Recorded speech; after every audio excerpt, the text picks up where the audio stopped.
Magandang hapon po sa inyo. Mga ibang estudyante dyan. Nakikinig ba kayo dyan? Okay.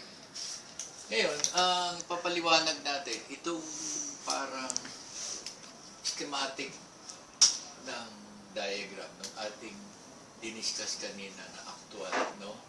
Yung ating electrical system na kinakabit natin. So, ito yung kanyang diagram para maintindihan nyo. Lalo na yung switch, no? Switch. Dito, ay sabi natin, sa ating mga utility box, pwede tayo magkabit ng switch. So, merong switch na tinatawag nating two-way, three-way, at saka yung four-way na switch. Ito yung ating four-way na switch. So, ito ay pwede nating i-switch off and on doon sa iba-ibang lugar. Diba, nasa salas tayo, sa living room, sa dining room, nandun tayo sa kwarto sa taas, sa garahe, pwede yung isang kwarto o isang bulb doon sa garahe, pwede natin patayin kahit nasaan tayong lugar. So, ito nga yung tinatawag nating four-way switch on and off. Ngayon, meron tayo ditong mga switches, no? Itong ganitong switch, ito yung sinasabi nating four-way. Ito naman yung ating three-way switch. Paano ba siya nangyayari? Meron tayo ditong bulb, no? Ito, doon sa mga ibang electrician, masyado silang nahihiwagaan sa ganito. O kung minsan, yung iba may alam na ganito, sinisikreto nila. Dito sa pagkakataon natin, dito, i-reveal natin yung kanyang talagang trabaho. Kasi mga iba naglalagay nito, pumuputo. Kaya ito, mabuti ng liwanagin natin. Ito, pagka binili natin itong switch na ito, medyo mahal ito. Ito, nagkakalaga ng mga 700, 600. Ito mga ito, pangkaraniwan lang. Tignan natin ang kanyang pagtatrabaho. So, dito meron tayo linya. Line 1 at saka line 2. So, yung linya natin, na isa na line 1, pwede natin tawagin common dito. Ayun.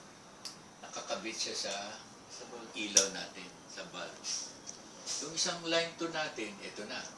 Ito yung papunta sa switch. Ayun. No? Kaya pagka ganyang position siya, makikita natin na kung siya ay nag-iilaw o merong voltahe na papasok dito. Tingnan natin, ha? Sundan natin. Ito. So, nakasaksak ito sa ating linya o nakakabit ito sa ating linya. Ayun. Pumunta dito sa switch natin. Yung switch natin, dito naman siya nakakonect. Okay? Tapos, itong four-way natin, itong switch niya, nakakonect dito. No? Ito naman, sa switch ito, nakakonect din dito. Tapos, dito nakakonect. So, sa pagkakataong ito, siya ay walang pupuntahan, naka-open siya. So, wala kang ilaw, hindi siya iilaw, hindi naka-turn on ang iyong bulb. No? Pag inilagay mo siya rito, ito na. Pupunta siya rito, yung ating arrow, dito magkoconnect, magkakaroon ng butahe dito, kukonect dito, no? Dito magkoconnect din, pupunta rito, yun, iilaw na siya. Okay. Sa pagkakataong ito ay nakailaw na siya, pwede mong patayin doon sa isang yung switch, sa isang kwarto, no? Halimbawa, nilagay mo siya rito, automatic, ang linya mo nandito, makatay siya. Ngayon, gusto mo siyang buksan, no? Hindi dito siya nakalagay, pwede mong ilagay din dito, pupunta siya rito, pupunta siya ron, pupunta siya ron, pupunta siya ron.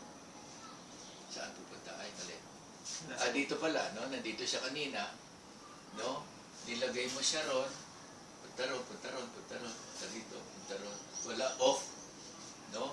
Pagka dito mo nilagay, magsiswitch on siya, pupunta ron, doon, gano'n.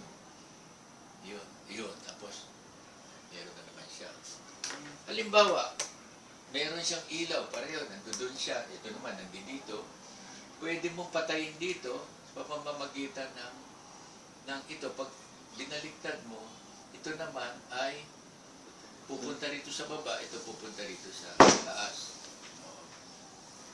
Mangyayari, yung ilaw niya, ay yung kuryente niya, dito pupunta, yung current niya, pupunta rito, pupunta ron, pupunta rito, pupunta ron, pupunta rito. Eh ito kasi kanina nandun, patay siya, pinatay mo.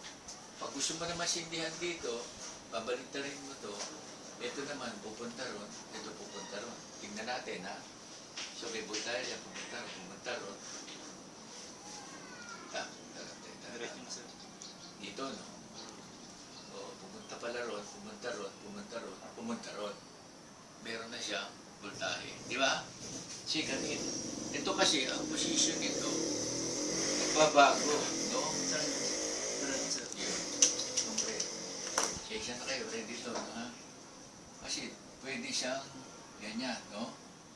Ayun. Pwede rin siyang maging ganyan. Pagka swinits mo, magiging ganito siya. Pagka swinits mo siya, pwede siya uling maging ganito. Vice versa. Ganun na nangyayari. Pag ito swinits mo, ang position niya, ganito na siya. Pagka binalik mo siya, ganito na naman ulit siya. Oh. Yan, ganyan lang. Kaya, ito ang kanyang connection. Kung matatandaan nyo, ito ang ating connection lang. Simple. Eh, alam na alam nyo naman mag-install nitong mga switches. Ito ay nakakabit lang dito sa ating mga Utility box. Utility box. Okay. Yan lang po ang ating ibibigay sa inyo na tip para sa two-way, three-way, four-way switch.